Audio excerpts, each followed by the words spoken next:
Welcome to Hamilton County Coaches Show. I'm Perry Williams. And alongside me today is the new head football coach of the Noblesville Millers, Justin Roden. Welcome, Coach. Thank you, Perry. Appreciate it. Appreciate you coming here today, and well, I guess me coming to you here in the coach's office and talking a little bit. This is a little bit different for me. We've got 3 new coaches here in Hamilton County this year. And, of course, Adam Morris was here, so I knew Adam pretty well. Sure. He went down to Southeastern, and, of course, John Kirshner up at Hamilton Heights, and his dad being Mike Kirshner and John being on the staff for a few years. Yeah.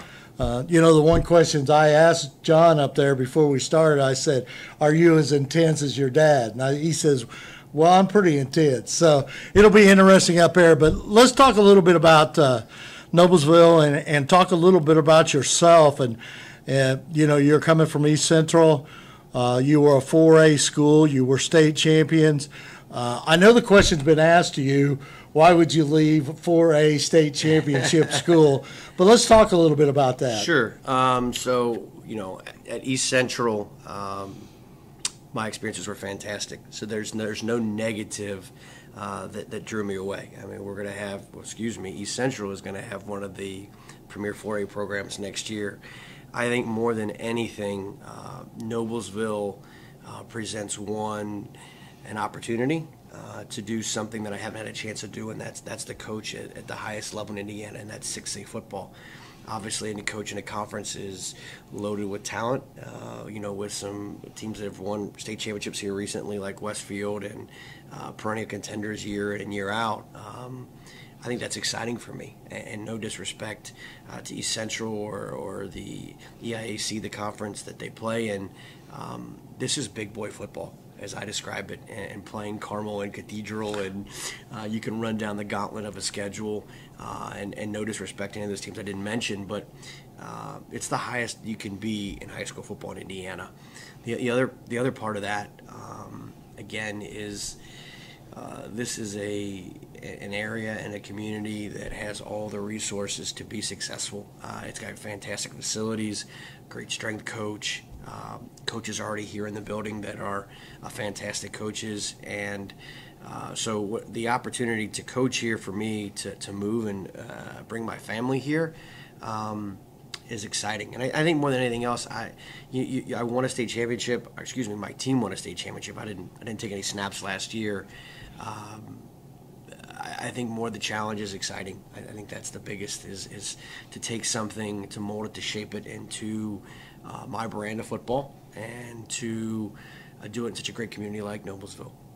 Well, that's great, Coach. Let's talk a little bit about your family, because I know you have a family, and that's an important part of all coaches. Absolutely. And the wife has to be a unique type of person to be a football coach's wife. Absolutely. So I met my wife, Jennifer, when I was 15.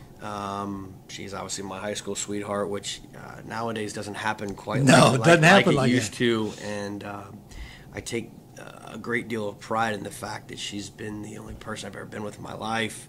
She has always been the rock, meaning when I decide to switch schools or change I don't know, my mindset of what I want to be and what I want to do, she's always been supportive. My wife is a physical therapist. She's been at the same job for 10 years. When I said, hey honey, I want to explore leaving the comforts of Southeast Indiana to go to Indianapolis, 2 hours away from our family and everything that we know, she said, okay, if that's what you want to do. That in itself, to give up so much for me is amazing. We have 2 kids. I have a daughter, Haley, who's going to be a junior next year, and a son, JT. That's an 8th grade. That's going to be an 8th grader next year. A 16-year-old daughter in the same school her whole life, asking her to switch schools. It's suicidal a little bit to do that, to present that. But I will tell you this: that during the interview process, they had my family come up twice. I think they sold Haley and JT and Jen before they sold me, and that meant a lot. In the car ride home after the final interview, I asked them. I said, what do you guys think? And they all kind of smiled and said, Dad, you should do this. And I said, well, how do you feel about going to school here? And they just kind of smirked at me and said, we're in. And so I think more than anything else, the fact that all of my family is, quote unquote, all in on this decision to be here, I think just means so much. All the Leah and Jeff and everyone involved in the process have just been fantastic to my family. Now I realize this is part of the honeymoon phase, and everything is fantastic in the moment until you start, playing on Fridays. But people here have been really kind and great, and I've got a rock and a foundation behind me that's excited to explore Indianapolis a little bit. We've been in St. Leon. We've only had a couple pizza parlors and a Skyline, and it's going to be a little different. So the challenge of so many different new and exciting things here is a big part of it and a big factor. Absolutely. The other thing too is coaching staff. Let's talk a little bit about the coaching staff, because obviously you said that a lot of the coaches are internal, but let's talk a little bit about the coaching staff and what we're planning on doing here at Noblesville. So we've lost a few coaches. Obviously, Coach Morris has got an opportunity to be head coach, and that's exciting, and no one can blame him for that. And we've lost a couple, here and there, which is it's just part of any transition into a new program. We are going to, keep Caleb Small is going to be a big part of what we're going to do here. He's going to be the associate head coach. He's going to take over our special teams and still be the quarterback's coach and be a big part of this program moving forward.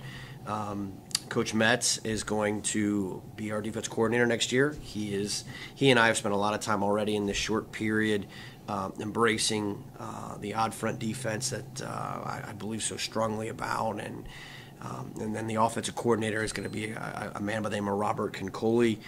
Coach Concoli played for me at Cincinnati Oak Hills, and he spent last season at Cincinnati LaSalle. Coach Concoli has the same philosophy that I do. He understands what I want to see out of an offense. As far as where that offense goes, my brand of football is ball control football. It might not be the fast-paced, high-octane football that everyone seems to be kind of immersed with at the moment, but we are going to be diversified. We are going to do some different things. We've added a few coaches, A.J. Riggs,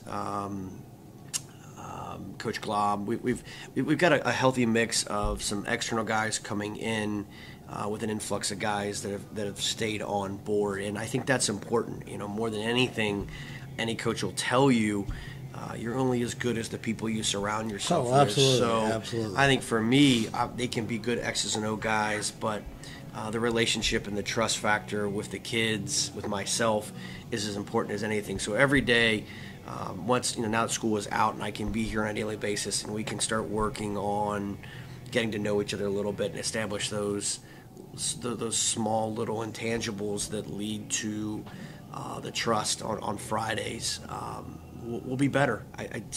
I'm excited because I really do like this group. We've had a chance to meet a few times, and even at the parent meeting, I'm excited. They make me smile, they make me laugh. I've been part of staffs where, they might be good football guys, but socially you're not really excited to be around them. So more than anything else, I think it's going to be fun. It's going to be fun to work with those guys, and I think it's a good group.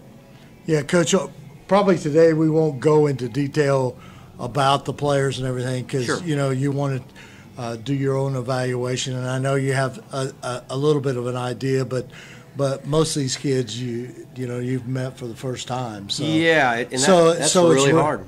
Yeah, it's really early, and some kids may think this may be an opportunity for them to step up, and I know Coach Clark has done a great job in the off season of preparing the kids in the weight room, and the program has went on. Okay, I mean, sure. The workouts and all those type things, and like we talked earlier, I was fortunate enough a couple years ago to be part of Miller Ambassadors, where they took past graduates from Noblesville, people in the community, parents and stuff like that, and we toured all the schools. And one of the places we came was to our facilities, our training facilities here, and watch the PE class, and everyone said, "Oh my gosh, they're up tempo, they go after it."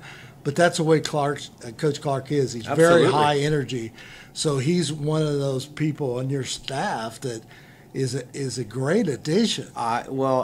Again, when I got a chance to come over here and kind of explore and watch and look a little bit, and I say look and watch out asking questions. Yeah. If you're an outside observer, you see the weight room and you're like, this is unbelievable. It's the Taj Mahal of high school weight rooms. It rivals most college weight rooms. But then you watch the strength classes and you watch Coach Clark working with all those athletes and students, and his passion and motivation to see every single one of them get stronger and to grow in their sport. You don't see that. You see some strength coaches that are, they're more partial maybe to football or to one particular sport, but he generally cares about every kid in there, and there's an enthusiasm and they respect him. And again, I talked about variables of wanting to be here. When you take the ability to have a strength program like that and what they do in there, that's a nice resource. Probably doesn't give it justice, but to have one of the better strength coaches in the United States in your own backyard, in your own weight room, I think that is as important as anything else. Because obviously you don't win games in the weight room. I don't like that expression. No, not at all. Games are won on the field, but strength and the ability to put yourself in position to make plays, those foundations begin upstairs in that weight room. And Coach Clark is an asset that very few schools in this United States have. Absolutely. And tell the story. We talked about this before about you seeing the girls in the weight room working out right next to the guys. Yeah, and I'll be as respectful as possible. So some of our strength classes at East Central, we have a veteran strength coach. He does a great job. The girls, in that weight room, it's not the same here. I mean, they're doing some things at East Central, but when I went in there, the young ladies upstairs are getting after it. I mean, they're competing as hard as the boys, and on some levels even maybe with a little bit more intensity. It's not for someone that's not seen that before. I haven't. I've not been at a school where there's a blend of girls and boys just going hard as possible and getting after it and wanting to improve their strength and improve that flexibility and speed. And so for me, I kind of, my mouth was open a little bit, like, holy, this is fantastic. So I think that people in this community, I think most people know that Coach Clark does a great job, but I don't know if they realize that it's any person that's in that weight room that's part of that class. They're blessed to get an opportunity to work with a teacher that cares and is as passionate about strength as Clark is. Absolutely.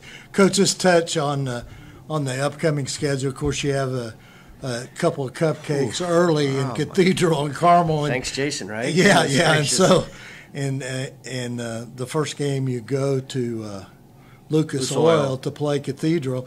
So that'll get it set for when you go at the end of the year. Your kids will be ready, right? I would say this, and I tell this to all the time, because obviously I spent my foundations of coaching, my early years in Ohio. Sure. Ohio, the part of the biggest challenge is just to get into the playoffs. So a lot of schools in Ohio won't schedule their schedule won't be as tough or as challenging as it could be because they have to set it up so they can strategically get points and find what they call Harbin cows. The beauty of Indiana football, I say it all the time, is that everyone makes the playoffs. Everybody starts in the sectional, and you have an opportunity, regardless of how that season goes, to win a championship. Absolutely. And so playing a Carmel, playing a Cathedral, only do positives for us. If you want to be, I'm not here, truthfully, just to win a league championship. I ultimately want to win a state championship, and some people might, kind of chuckle at that a little bit and say, hey, well, you're 1-9. Well, my first year at East Central, we were 4-7. I believe that long-term goal, we're going to take it to Lucas Oil. So playing those schools of that caliber will only make us a better program. Playing in an environment like Lucas Oil is overwhelming, and we're going to play at some stadiums this year where the fans are loud and the environment is going to be tough, and so you want your kids, when it matters the most, to be able to respond to that. So as far as the schedule goes, there might not be a team in the state of Indiana playing as tough a schedule, and I don't mean that to absolutely to exaggerate. We're playing 100% correct. We're playing as tough as it gets. There are no cupcakes. But I will tell you this, when we get to week 10, that first round of sectionals, we'll be battle tested and we'll be firing on all cylinders and ready to go. Yeah, because the one thing in the conference, you play in some great venues in the conference too, Absolutely. in their facilities. And not only that, you play with some pretty big crowds. So yeah, even including, I was talking to some people, we get good crowds. Oh, absolutely. So for a program that struggled a little bit last year and went 1-9, the support of the community is unbelievable. I mean, this is a place where you want to go on Friday, and it's a little scary that if we can start getting this turned around and we win a few football games, what that potential could be moving forward. And again, those all go to those things I mentioned in the beginning of why this is such a great job and why it's potential that quite hasn't been fully developed.